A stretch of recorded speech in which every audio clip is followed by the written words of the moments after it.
السلام عليكم ورحمة الله وبركاته. كل عام وأنتم بخير، وكل يوم وأنتم بخير وصحة وسلامة أينما كنتم.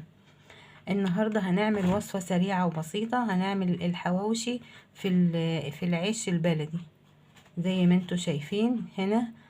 ربع كيلو لحمة مفرومة، على نص طماطماية، على بصلاية وفلفل أخضر. وهنا زي ما انتوا شايفين معانا التوابل، هنا فلفل، كزبرة، بهار لحمة، شطة، كمون، ملح.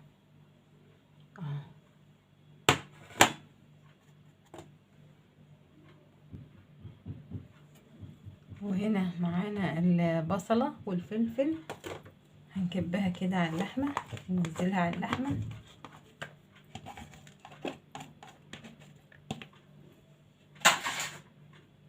وهننزل بالطماطم، طبعا مقطعينها وشايلين منها المية اللي في قلبها انتوا شايفين. وهنا هننزل بالتوابل، بمجموعة التوابل معانا عليها،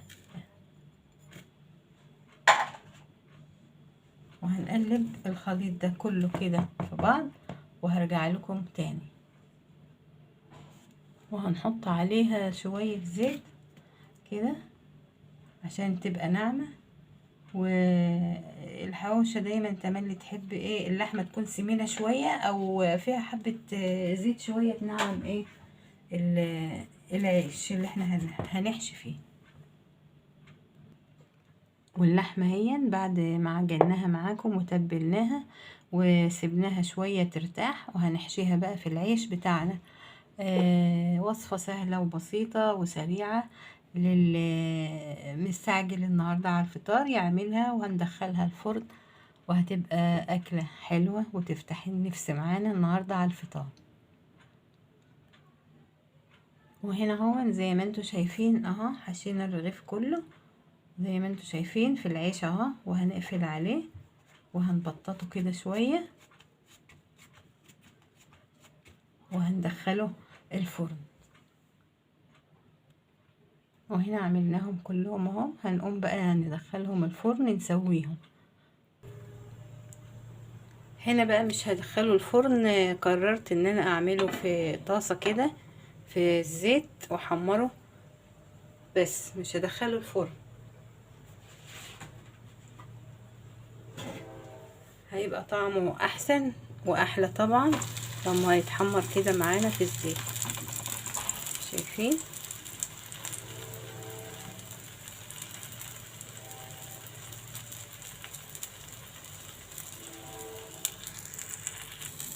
وهنقلبه قلبناه كده على الوش التاني، هياخد التحميرة كده في المقلاية ويطلع طعمه حلو ومقرمش معانا.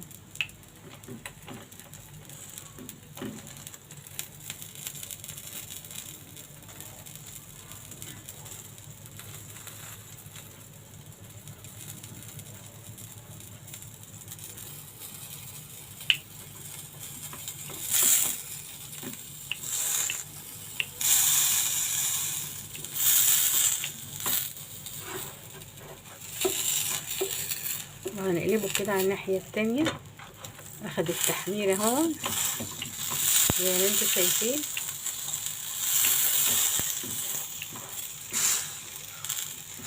وهنحمره كله بالطريقة دي ونرجع لكم تاني ان شاء الله. بصوا كده نفتحه مع بعض اهو، مقرمش ازاي. بصوا بصوا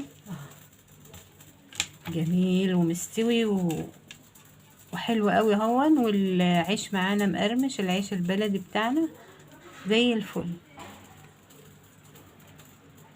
طريقة سهلة وبسيطة قوي اللي انا عملتها دي في الطاسة، ومقرمش اهو. سامعين سامعين اهو.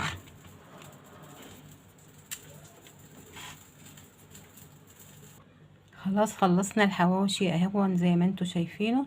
واذا عجبتكم الطريقة ما تنسوناش في الشير واللايك والسبسكرايب، يوصل لكم مننا كل جديد. والسلام عليكم ورحمة الله، ويا رب تكونوا بخير وبألف سلامة. مع السلامة.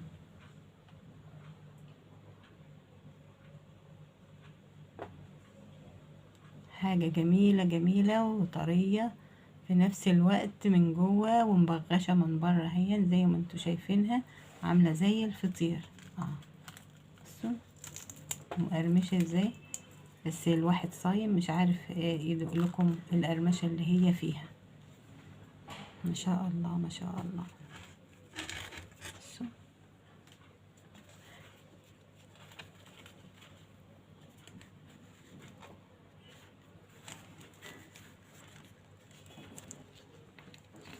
ما شاء الله عليها. طريقة جميلة وسهلة، ويا رب تجربوها تعجبكم قوي. ألف سلامة.